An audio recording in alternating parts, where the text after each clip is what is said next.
বিসমিল্লাহির রহমানির রহিম। প্রিয় দেশবাসী, আসসালামু আলাইকুম। পবিত্র মুহররম মাসে আমরা আরেক কারবালা দেখলাম।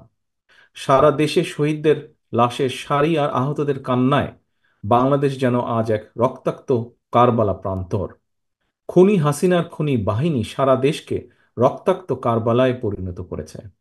ছাত্রছাত্রীদের প্রতি হাসিনার কেন এত আক্রোশ? কেন শিক্ষার্থীদেরকে পাখির মতন গুলি করে হত্যা করা হলো? কেন দীর্ঘ হচ্ছে লাশের মিছিল? কেন আজ 10,000-এরও বেশি ছাত্রছাত্রীকে নির্মমভাবে আহত করা হলো? কি ছিল এই নিরপরাধ ছাত্রছাত্রীদের অপরাধ? এই ছাত্রছাত্রীরা তো হাসিনার 400 কোটি টাকার পিয়ন হওয়ার কোনো সুযোগ তারা চায়নি। এই ছাত্রছাত্রীরা তো বিনা ভোটের এমপিও হতে চায়নি, কিংবা হাসিনার অবৈধ ক্ষমতার ভাগও তারা চায়নি।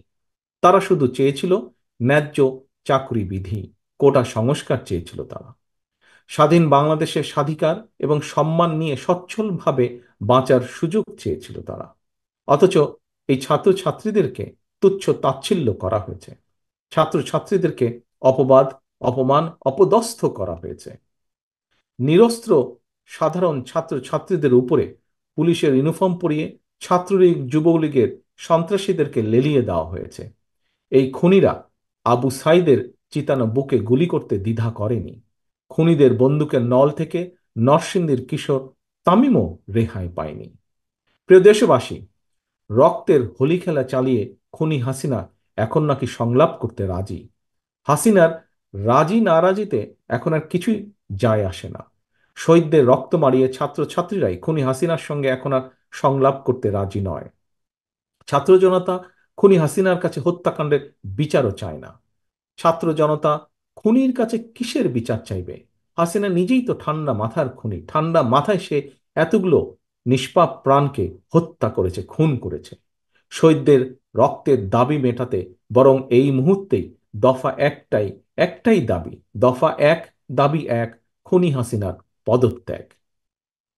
প্রিয় দেশবাসী, কোটা সংস্কার আন্দোলনের বীর শহীদদের রক্ত বৃথা যাবে না ইনশাল্লাহ। বৃথা যেতে পারে না ইনশাল্লাহ। বৃথা যেতে আমরা দেব না ইনশাল্লাহ। দেশ এখন সম্পূর্ণ দুই ভাগে বিভক্ত। একদিকে ছাত্রছাত্রী, কৃষক, শ্রমিক, পেশাজীবী সহ অধিকার হারা গণতান্ত্রিকামী জনগণ। অন্যদিকে হাসিনা আর তার অলিগার্ক। সুতরাং একজন মুক্তিযোদ্ধার সন্তান হিসাবে, একজন সামরিক কর্মকর্তার সন্তান হিসাবে আমি সেনাবাহিনী এবং বিজেপি উদ্দেশ্যে একটি কথা বলতে চাই। দেশের আপামর জনসাধারণ কিংবা আন্দোলনকারী ছাত্রছাত্রীরা আপনাদের শত্রু নয়, বরং অরক্ষিত সীমান্তে আপনাদের শত্রু রয়েছে। সুতরাং নিজেকে যদি দেশপ্রেমিক মনে করেন, যদি আত্মমর্যাদা উপলব্ধি করেন, পারলে তাহলে অরক্ষিত সীমান্তে গিয়ে সাহসের পরিচয় দিন, ভূমিকা রাখুন। আন্দোলনকারী ছাত্রছাত্রীরা আমার, আপনার, আমাদের কারো ভাই, কারো বোন কিংবা স্বজন। সুতরাং ছাত্রছাত্রীদের বুকে গুলি করে কিংবা তাদের সঙ্গে সংঘাতে লিপ্ত হওয়া আপনার কাজ নয়, অথবা সাহসেরও পরিচয় নয়। এবার আমি আইন শৃঙ্খলা বাহিনীর উদ্দেশ্যে কয়েকটি কথা বলতে চাই। একজন ব্যক্তি কিংবা ক্ষমতাসীন রাজনৈতিক দলের হীন রাজনৈতিক স্বার্থ রক্ষা করা আপনাদের দায়িত্ব নয়। আমি পরিষ্কারভাবে বলতে চাই, ছাত্রছাত্রীদের বুকে আর একটি গুলিও চালাবেন না। অতি উৎসাহী হয়ে থাকলে নিজের বিপদ ডেকে আনবেন। দয়া করে তা করবেন না। মনে রাখবেন, হাসিনার সময় ফুরিয়ে গেছে, কারণ আবু সাইদরা এখন আর বুক পেতে গুলি নিতে ভয় করে না। সুতরাং মানুষ খুন করে হাসিনাকে আর টিকিয়ে রাখা যাবে না। সারা দেশে ছাত্র ছাত্রী, শিক্ষার্থী, প্রিয় ভাই ও বোনেরা, 52, 71 কিংবা 90 প্রতিবারই বিজয়ের ইতিহাস রচনা করতে তরুণ যুবক ছাত্র ছাত্রীরাই রাজপথে সামনের কাতারে থেকে নেতৃত্ব দিয়েছে। চলমান আন্দোলনেও ছাত্র ছাত্রীরা বীরের ভূমিকা পালন করে চলেছে। বুকের তাজা রক্ত দিয়ে গড়তে চলেছে বিজয়ের নতুন ইতিহাস। সময়ের সাহসী সন্তান শিক্ষার্থীদের বুক চিতানো প্রতিরোধের মুখে খুনি হাসিনা জনগণের কাছে আত্মসমর্পণের দ্বার প্রান্তে। এখন শুধু সময়ের অপেক্ষা মাত্র।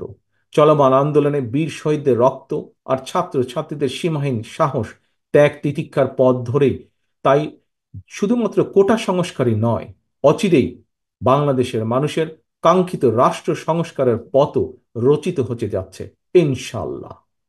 সম্মানিত প্রিয় অভিভাবক বৃন্দ, গত দুদিনে এ পর্যন্ত সারা দেশে প্রায় অর্ধশত ছাত্রছাত্রী শহীদ হয়েছেন।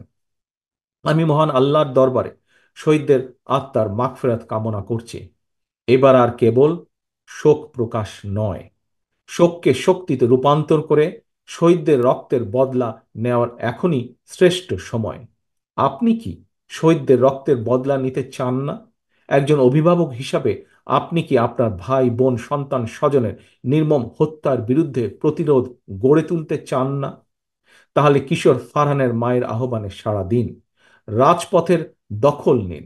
ধানমন্ডির কিশোর ফারহানের বয়স মাত্র 17 বছর ছিল, নরসিংদীর তামিমের বয়স ছিল মাত্র 15। অথচ এই শিশু কিশোররাও হাসিনার খনি বাহিনীর হাত থেকে বাঁচতে পারে নাই। হাসিনা ক্ষমতায় থাকলে নারী পুরুষ শিশু কিশোর কেউ নিরাপদ নয়। খুনি হাসিনার বন্দুকের ভয় চুপ করে থাকলে আমাদের ভাই বোন সন্তান স্বজনদের নিরাপদ ভবিষ্যৎ নিশ্চিত করা যাবে না। তাই সন্তানের একজন পিতা হিসাবে সম্মানিত বাংলাদেশের সকল অভিভাবকের কাছে আমার বিনীত আহ্বান, আপনারা রাজপথে নেমে আসুন।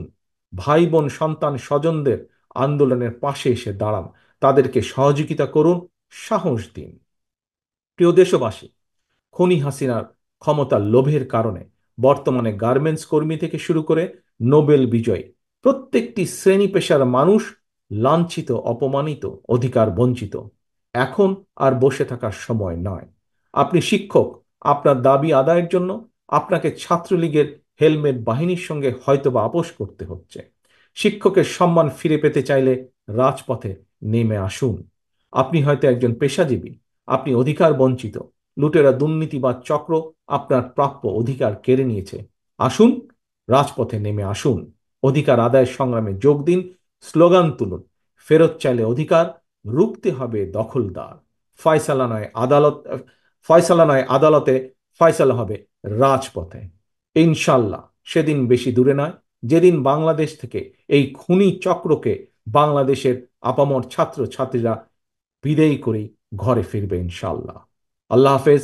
বাংলাদেশ জিন্দাবাদ। বাংলাদেশ জাতীয়তাবাদী দল জিন্দাবাদ।